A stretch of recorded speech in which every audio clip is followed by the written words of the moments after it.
The joy of children has always been magical to me. The sound of their laughter is music to my ears. I love the way their faces light up when they see me. It was why I took the job in the first place. I worked as Santa Claus at the local mall.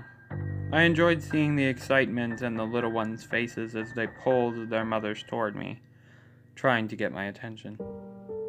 When did my cheery wave back? They would glance up at their mothers and exclaim, "Did you see that, Mommy? Santa Claus waved at me." It melted my heart every single time. They'd scramble into my lap and hug my neck, begging me for a new doll or a new toy car. I'd wink at the parents, and they'd nod, as if they had already purchased their child's dream toy.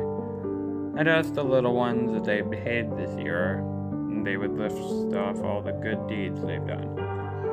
I would then look them in the eyes, wish them a Merry Christmas, and let out a jolly ho ho ho. Such was life during the holiday season. Everyone was happier, parents and children alike. You could feel it in the air. I was ecstatic to be a part of the holiday cheer, spreading the Christmas magic to those who still believed. Fate would have it that I stumbled upon such a perfect job. I was a disabled vet, you see. I'd been deployed overseas when I lost my leg in Pakistan. My truck hit an IED when I returned. No one wanted to hire a guy with a bum leg. I became depressed. I gained a lot of weight. I grew my beard out. Just when I was about to lose hope for good, I saw the ad. Santa Claus wanted at Southampton Mall. It was a blessing sent from above. Before I knew it, I was standing before my manager, Frederick, decked out in a full Santa Claus costume. Frederick, who spoke in a thick German accent, inspected me from head to toe. "Mein Gott!" he exclaimed, stepping back to admire me. "It was as if you were born to be Santa Claus." I turned to face the mirror behind me, with my flushed cheeks and full beard that had been dyed white. I looked like the spitting image of St. Nicholas. Well, the Coca-Cola version, that is. Frederick clapped his hands in approval. He said something I couldn't understand. Frederick was a husky man himself. He was much older than me, and with his bushy facial features, he bore more than a passing resemblance to Otto von Bismarck. He spent the holiday season traveling around, making sure the Santas of the area performed well for the throngs of children who visited them.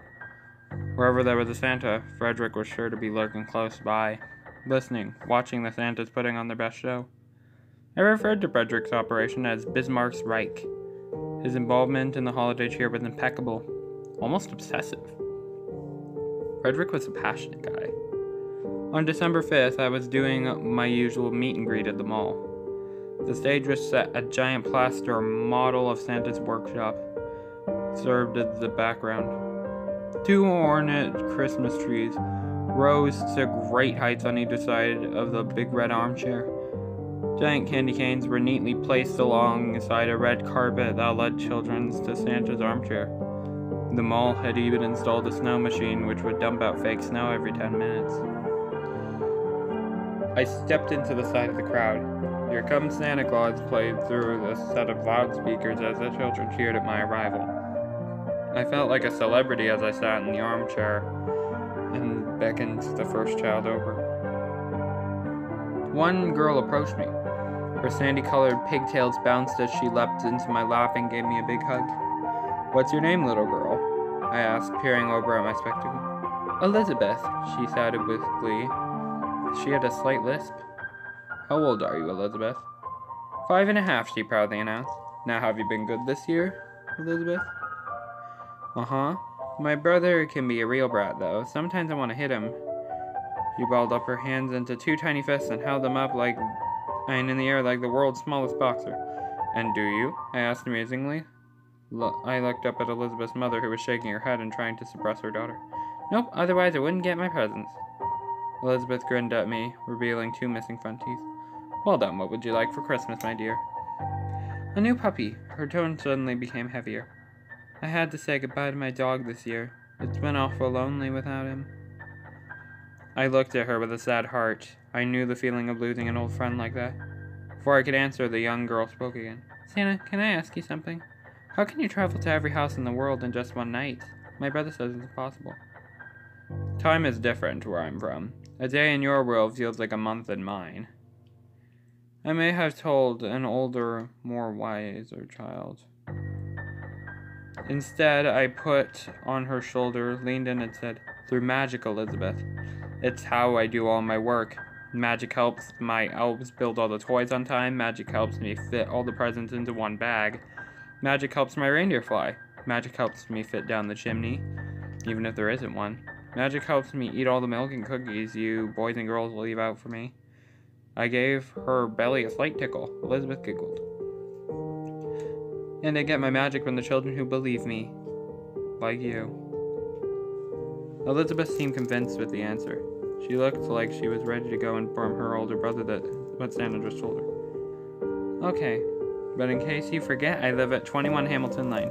Her voice echoed through the room. I glanced up at her mother, who looked uncomfortable that her daughter just announced her address to the entire mall. I know, Elizabeth. I know, I said, and I tapped her nose with the end of my index finger. Now run along, and Merry Christmas, ho ho ho. Elizabeth rejoined her mother, who started scolding her for shouting her address like that. I doubted anyone cared as I watched her go. I made a promise to myself. I would see to it that Elizabeth's Christmas wish came true one way or another. But fate had different plans for me.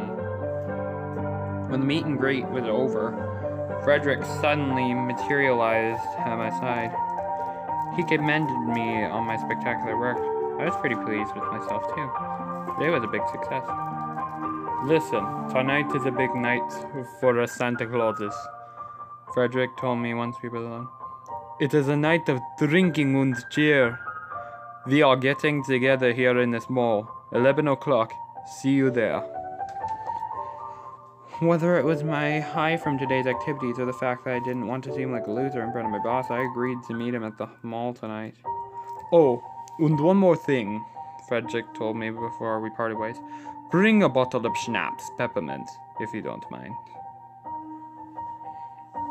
I stood outside the back entrance of the Southampton Mall. Snow fell softly from the hazy red heavens and was starting to cover the world in a fresh blanket. I took in a breath of frosty air and buried my hands in my hoodie. Frederick appeared at the other side of the glass door. His face was ghostly outlined as he fumbled with the lock and let me in. Did you bring it? He asked at once. I fished a bottle of Leroux out of my front pocket.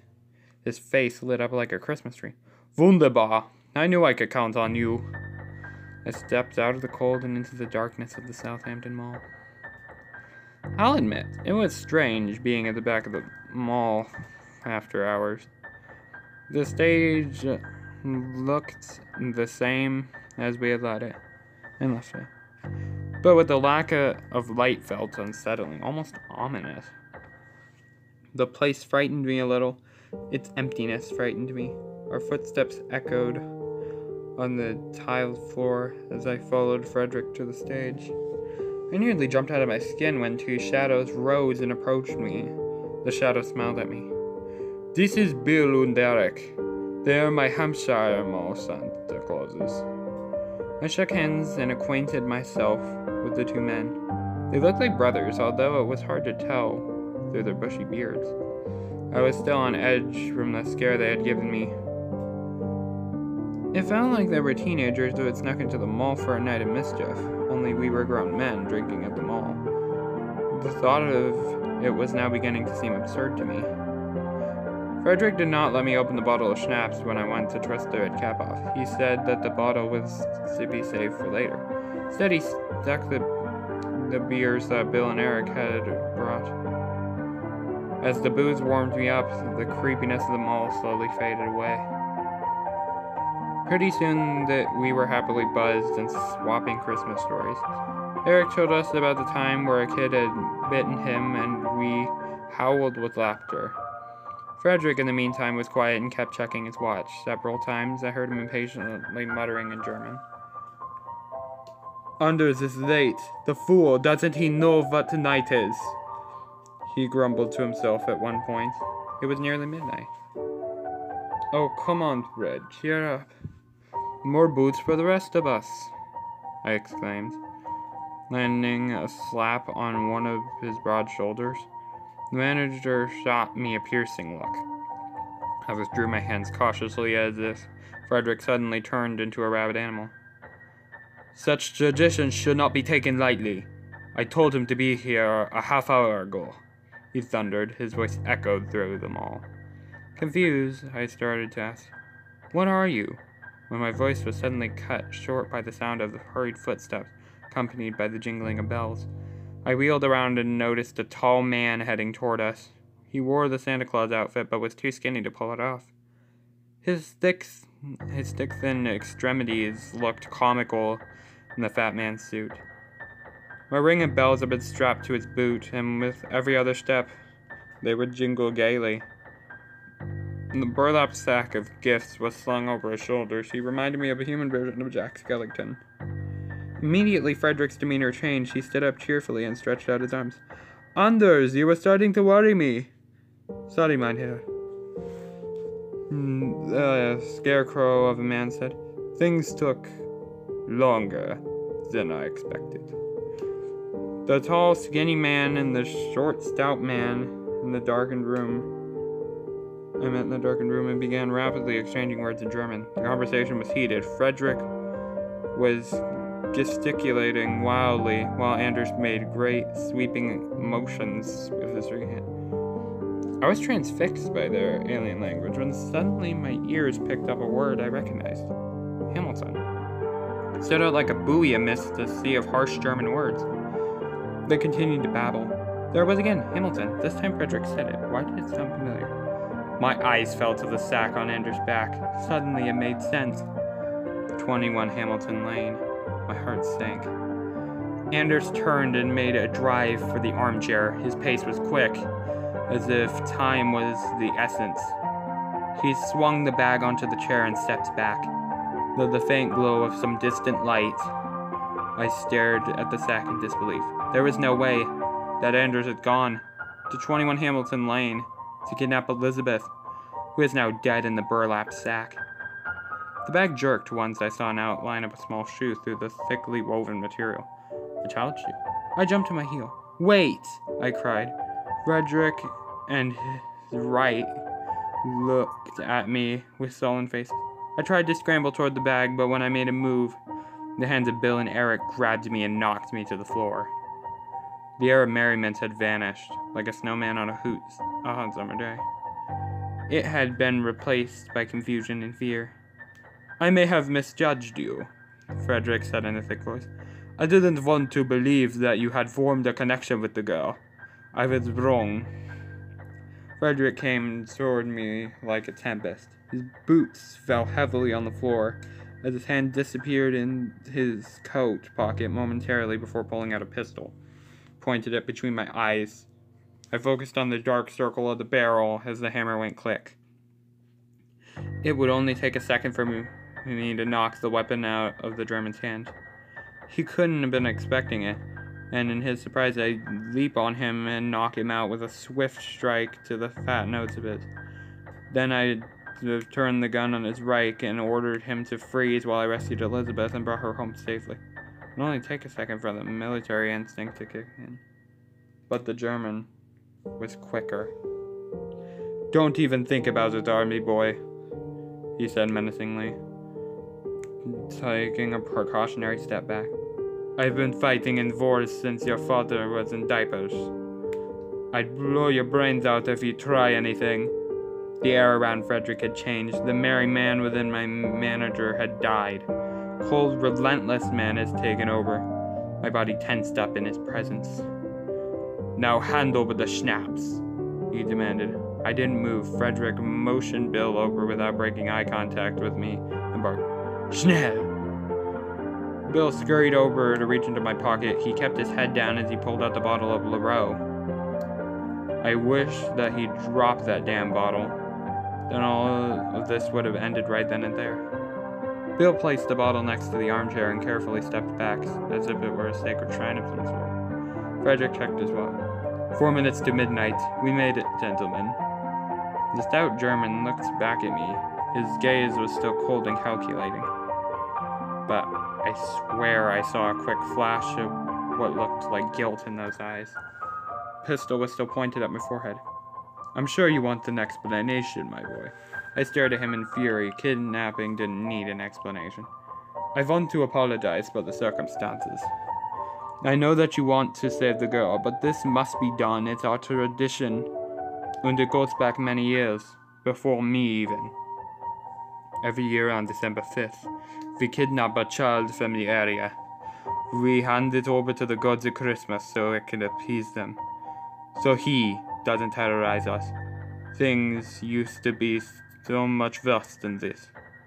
He would have come to us in the dead of night, kidnapping kinder who had misbehaved.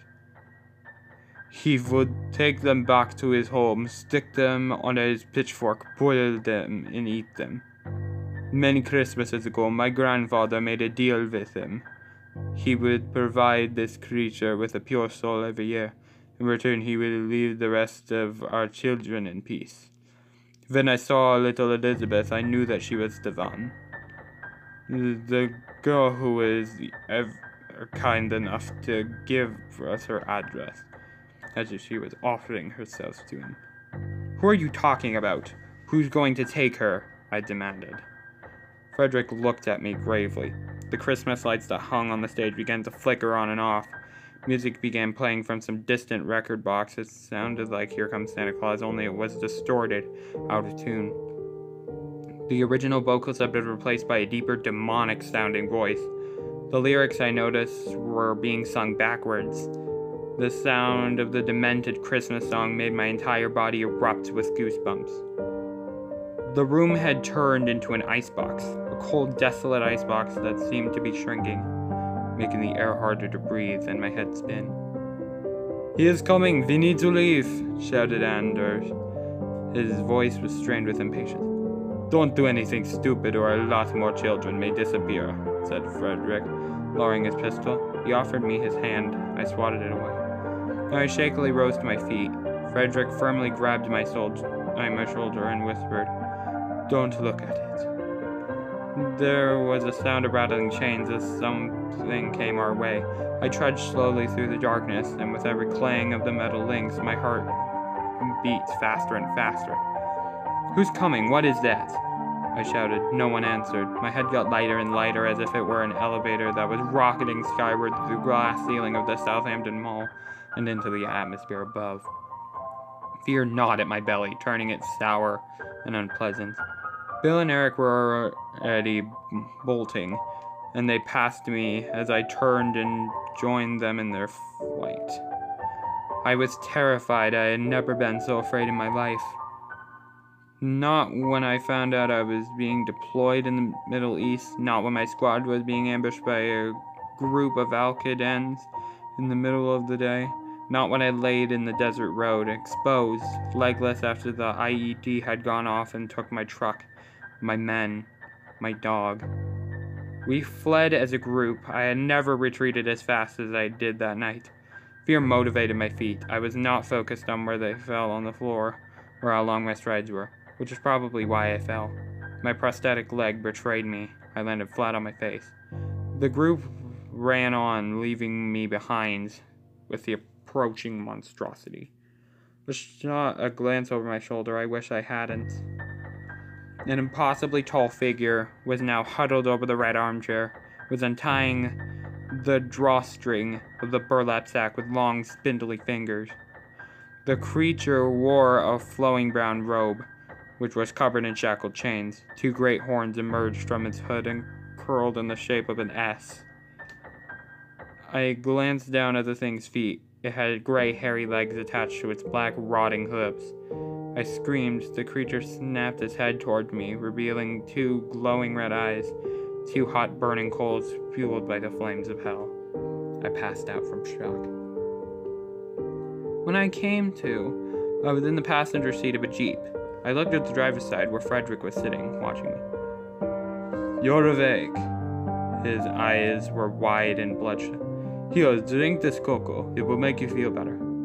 The German man, who seemed to have had another change of heart, waved a thermos in front of me. What the hell was that?"